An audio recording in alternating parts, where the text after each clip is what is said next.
Bhagavate Vasudevaya. Shravanam Diaries Podcast.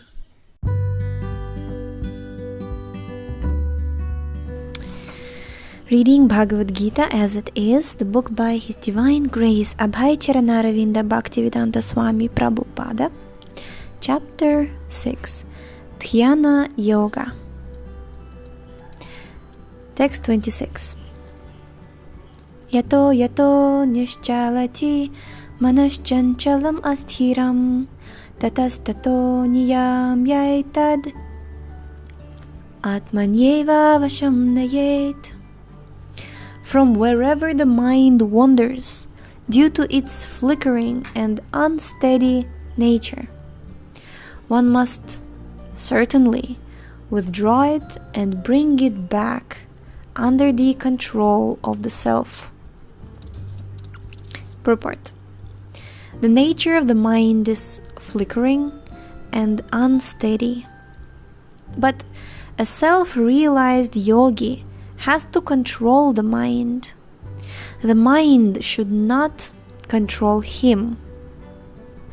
One who controls the mind, and therefore the senses as well, is called Goswami or Swami, and one who is controlled by the mind is called Godasa, or the servant of the senses.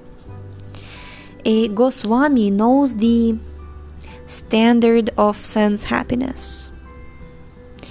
In transcendental sense happiness, the senses are engaged in the service of Rishikesh, or the supreme owner of the senses, Krishna. Serving Krishna with purified senses is called Krishna consciousness. That is the way of bringing the senses under full control. What is more, that is the highest perfection of yoga practice.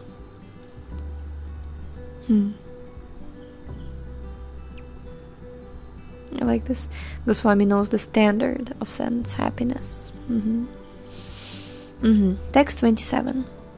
Prashantamanasam yenam yoginam sukham uttamam upaiti shantarajasam brahma bhutam akalmasham.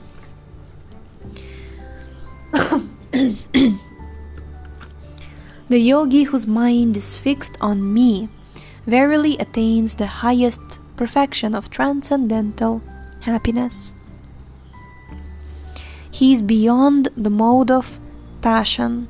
He realizes his qualitative identity with the Supreme, and thus he is freed from all reactions to past deeds. Purport. Brahma Bhuta is the state of being free from material contamination and situated in the transcendental service of the Lord. Mad Bhaktam Labhate Param. Bhagavad Gita 18.54. One cannot remain in the quality of Brahman, the Absolute, until one's mind is fixed on the lotus feet of the Lord. Savaimana Krishna Padaravindayo.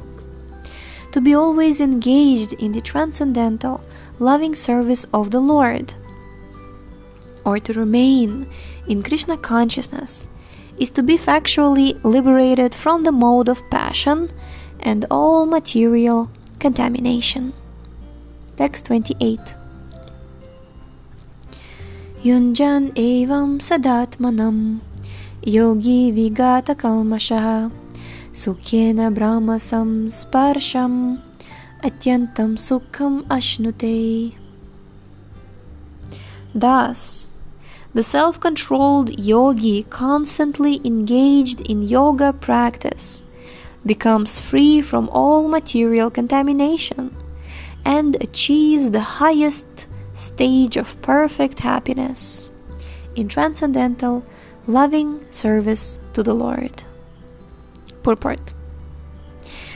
Self-realization means knowing one's constitutional position in relationship to the Supreme. The individual soul is part and parcel of the Supreme, and his position is to render transcendental service to the Lord. This transcendental contact with the Supreme is called Brahma Samsparsha.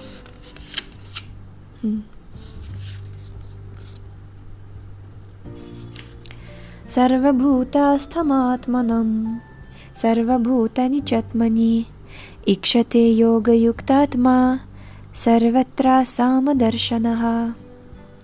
A true yogi observes me in all beings and also sees every being in me. Indeed, the self-realized person sees me, the same Supreme Lord, everywhere. Purport. A Krishna-conscious yogi is the perfect seer because he sees Krishna, the Supreme, situated in everyone's heart as Supersoul, Paramatma. Ishvara Sarvabhutanam Hriddasharjuna Tishtati. The Lord, in his Paramatma feature, is situated within both the heart of the dog and that of a Brahmana. The perfect yogi knows that the Lord is eternally transcendental and is not materially affected by his presence in either a dog or a Brahmana. That is the supreme neutrality of the Lord. The individual soul is also situated in the individual heart, but he is not present in all hearts. That is the distinction between the individual soul and the super soul. One who is not factually in the practice of yoga cannot see so clearly. A Krishna-conscious person can see Krishna in the heart of both the believer and the non-believer. In the Smriti, this is confirmed as follows: Atatatvacha matrittvachatmahi paramohari. The Lord, being the source of all beings, is like the mother and the maintainer. As the mother is neutral to all different kinds of children, the Supreme Father or Mother is also. Consequently, the Supersoul is always in every living being. Outwardly also, every living being is situated in the energy of the Lord. Energy. As will be explained in the 7th chapter, the Lord has primarily two energies: the spiritual or superior and the material or inferior. The living entity, although part of the superior energy, is conditioned by the inferior energy. The living entity is always in the Lord's energy. Every living entity is situated in him in one way or another. The yogi sees equally because he sees that all living entities, although in different situations according to the results of fruitive work, in all circumstances remain the servants of God. While in the material energy, the living entity serves the material senses, and while in the spiritual energy, he serves the Supreme Lord directly. I've always been so fascinated with this particular point, that you serve the Lord's senses in any way. Either you serve your own senses, which you think that you're serving yourself, but actually these are material senses that you're serving, or you serve the senses of the Supreme Lord. But basically we will always serve somebody's senses. somebody meaning like the Lord's, whether indirectly or directly. In either case, one moment. The living entity is the servant of God. This vision of equality is perfect in a person in Krishna consciousness.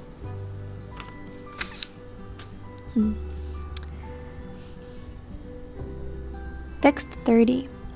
Yomam pashyati sarvatra sarvam cha mai pashyati tasyaham na pranashyami sa cha me na pranashyati.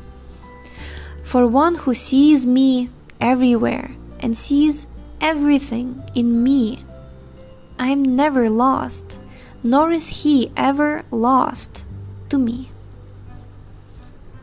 Purport. A person in Krishna consciousness certainly sees Lord Krishna everywhere. And he sees everything in Krishna. Such a person may appear to see all separate manifestations of the material nature. But in each and every instance, he is conscious of Krishna, knowing that everything is a manifestation of Krishna's energy. Nothing can exist without Krishna, and Krishna is the Lord of everything. This is the basic principle of Krishna consciousness.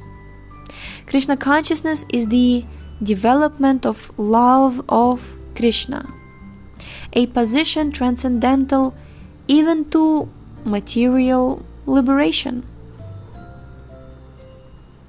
At this stage of Krishna consciousness, beyond self-realization, the devotee becomes one with Krishna, in the sense that Krishna becomes everything for the devotee, and the devotee becomes full in loving Krishna. An intimate relationship between the Lord and the devotee then exists. In that stage, the living entity can never be annihilated, nor is the personality of Godhead ever out of the sight of the devotee. To merge in Krishna is spiritual annihilation.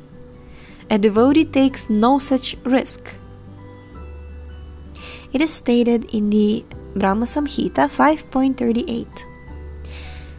Premanjana churita bhakti vilochanena santa sadaiva hridayeshu vilokayanti yam shyama sundaram achintya guna svarupam govindamadi purusham tamaham bhajami.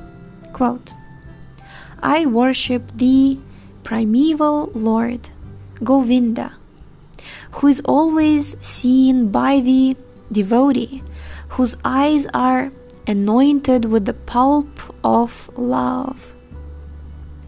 He is seen in his eternal form of Shyama Sundara, situated within the heart of the devotee. Unquote. At this stage, Lord Krishna never disappears from the sight of the devotee, nor does the devotee ever lose sight of the Lord.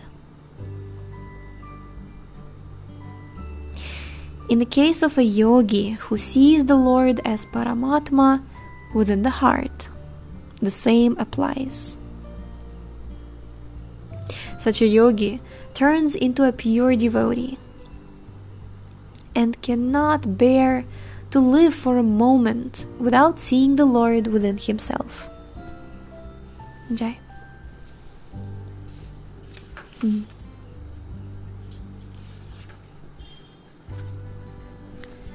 Okay.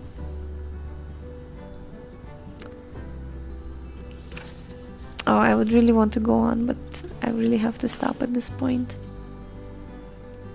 So this topic of mind will continue tomorrow as well. Today we have established that the mind may wander, due to its flickering and unsteady nature, you just need to bring it back. Then we establish that we fix the mind on the Lord, and thus perfection of transcendental happiness is achieved when we realize our qualitative identity with the Supreme. Then we went into this description of how, with such self-control, the yogi constantly engaged in yoga practice, he becomes free from material contamination, and he attains the stage of perfect happiness. He sees the Lord everywhere. He sees everyone within the Lord. And we see that we will never lose him out of sight. Krishna says that such a devotee will never lose him, and he will never lose such a devotee. So, and tomorrow, Krishna will come to the conclusion about what happens to such a perfect yogi, and he will encourage Arjuna. It's a little, sneak peek or a teaser, and Arjuna will reply to that. He will say something that all of us will relate to, and you shall find out about it tomorrow. Yes, Hare Krishna.